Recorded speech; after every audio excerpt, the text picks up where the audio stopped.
easement on this land, which, it's all, the devil's in the details, and maybe he does, and that's something that perhaps he and BLM can work out, but they approached this, Megan, heavy-handed from the get-go, and I'll tell you this, if these cattle, BLM called them trespass cattle, if these cattle were in this country, if they were people and they were here illegally, the Department of Justice would be running guns to them, and the Department of Homeland Security would be driving by with free government phones and EBT cards.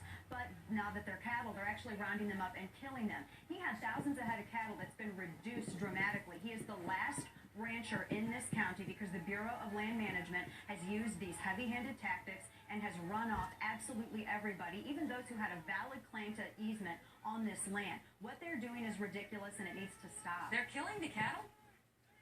Yeah, that's multiple reports. I talked to Cliven Bundy today, and he said, well, that's what they think that those big old trucks are there for. They've taken 300 cattle from him, and with intent to destroy. Wow. Lise, the problem for the government, as I see it, is the law appears to be on the government's side. Absolutely, and yet side. The tactics, right? If they really are very controversial. Killing cattle, I mean, that's look. My granddaddy was a rancher in Washington State, so I grew up with this. I mean, I feel for the Bundys, I absolutely do. But when I look at the law